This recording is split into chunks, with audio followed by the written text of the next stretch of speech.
నమస్కారం. జిల్లా సమగ్ర నివేదికకు స్వాగతం.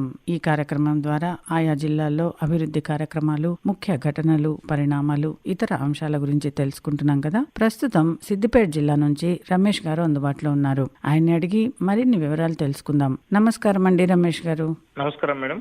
ఈ మధ్య కాలంలో సిద్దిపేట జిల్లాలో చోటు చేసుకున్న ప్రధాన సంఘటనలు, విశేషాలు ఏమున్నాయి? వాటి వివరాలు తెలపండి. సిద్దిపేట జిల్లాలో ఇటీవలే శాసనసభ ఎన్నికలు పూర్తయ్యాయి. కొత్త ప్రభుత్వం ఏర్పడిన తర్వాత తెలంగాణ ప్రభుత్వం 6 గ్యారంటీలో భాగంగా 2 పథకాలను ప్రారంభించింది. సిద్దిపేట జిల్లాలో ప్రస్తుతం వికసిత్ భారత్ సంకల్ప యాత్ర కేంద్ర ప్రభుత్వ పథకాలను అవగాహన కల్పించేందుకు ఈ వికసిత్ భారత్ సంకల్ప యాత్ర కొనసాగుతుంది. అదేవిధంగా సిద్దిపేట జిల్లాలో నూతన ఓటర్ నమోదు ప్రక్రియ కూడా కొనసాగుతుంది. అదేవిధంగా సిద్దిపేట జిల్లాలో యాసంగి సంబంధించి ఇప్పటికే పనులు ప్రారంభమయ్యాయి. సిద్దిపేట జిల్లాలో యాసంగి సాగుకు సంబంధించిన వివరాలేంటి? సిద్దిపేట జిల్లాలో యాసంగి సాగుకు సంబంధించి వ్యవసాయ శాఖ ఇప్పటికే ప్రణాళిక రూపొందించింది. ఇందుకు అనుగుణంగా విత్తనాలు, ఎరువులను కూడా అందుబాటులో ఉంచేందుకు వ్యవసాయ శాఖ ఏర్పాటు చేస్తున్నది. ఈ యాసంగిలో సుమారు సిద్దిపేట జిల్లాలో 3,85,000 ఎకరాలు పంటలు సాగయ్యే అవకాశం ఉందని వ్యవసాయ అధికారులు అంచనా వేశారు. ఇందులో 3,60,000 ఎకరాల వరి సాగు అవుతుందని, మరో 25,000 ఎకరాల పప్పు దినుసుతో పాటు ఇతర పంటలు సాగు చేయనున్నారు. ఇందులో మొక్కజొన్న 15,800 ఎకరాలు, వేరుశెనగ 1,000 ఎకరాలు, శనగ 2,000 ఎకరాలు, పొద్దుతిరుగుడు 7,000 ఎకరాలు సాగు అవుతుందని అధికారులు అంచనా వేశారు. జిల్లా వ్యాప్తంగా అవసరం ఉన్న మేరకు మొత్తం 62,106 టన్నుల ఎరువులను అందుబాటులో ఉంచినట్లు అధికారులు వెల్లడించారు. వీటిలో యూరియా 23,089 టన్నులు, డిఏపి 10,982 టన్నులు, ఎంఓపి 9,464 టన్నులు, కాంప్లెక్స్ ఎరువులు 18,571 టన్నుల ఎరువులు అందుబాటులో ఉంచినట్లు అధికారులు తెలిపారు.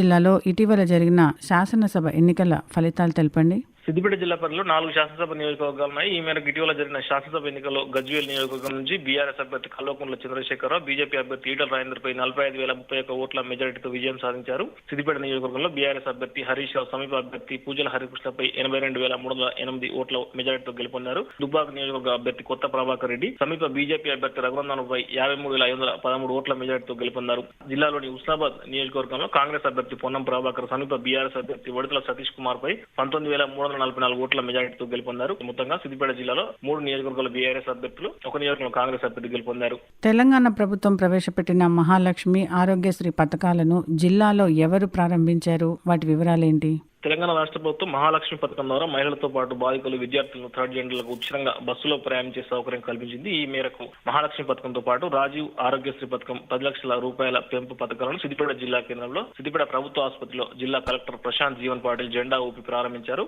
ఉచిత బస్సు ప్రయాణం ద్వారా సిద్దిపేట జిల్లాలో ప్రతిరోజు దాదాపు 30 నుండి 40,000 మంది మహిళలకు లబ్ధి చేకూరుందని చెప్పారు. అదేవిధంగా రాజీవ్ ఆరోగ్యశ్రీ పథకం ద్వారా నిరుపేదలు 1 రూపాయి కూడా ఖర్చు చేయకుండా 10 లక్షల వరకు ఖరీదైన కార్పొరేట్ వైద్య సేవలు పొందవచ్చని ఈ సందర్భంగా కలెక్టర్ తెలిపారు.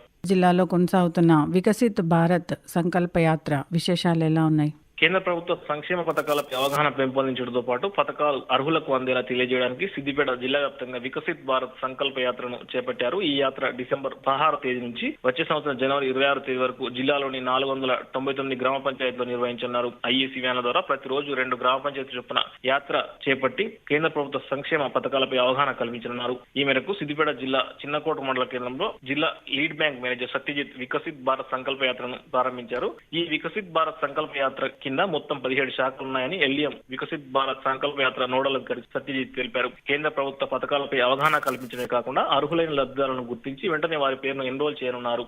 జిల్లాలో నూతన ఓటర్ నమోదు ప్రక్రియ ఏ విధంగా కొనసాగుతుంది?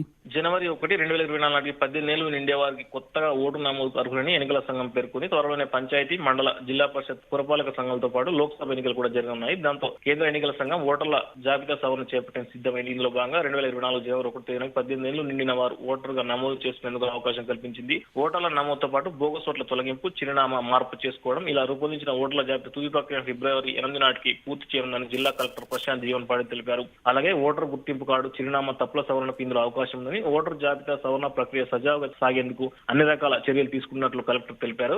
ఓటర్ నమోదు కోసం బిఎల్ఓలతో పాటు ఆన్లైన్ లోను పేర్లు నమోదు చేసుకోవచ్చని జిల్లా కలెక్టర్ ఇప్పటికే అధికారులకు తెలియజేశారు. ఈ క్రమంలో 18 ఏళ్లు నిండిన యువత పేర్లు సేకరించేందుకు బిఎల్ఓలు ఇంటింటికి సందర్శిస్తారని, కొత్తగా ఫారం 6 పూర్తి చేసి అందజేస్తే బిఎల్ఓలు క్షేత్రస్థాయిలో పరిశీలిస్తారని జిల్లా కలెక్టర్ ప్రశాంత్ జీవన్ పాటిల్ తెలిపారు. ఇదండి సిద్దిపేట జిల్లా నుంచి రమేష్ గారు అందించిన జిల్లా సమగ్ర నివేదిక. మరో రోజు మరో జిల్లా నుంచి సమగ్ర నివేదికను విందాం. అంతవరకు సెలవు. నమస్కారం.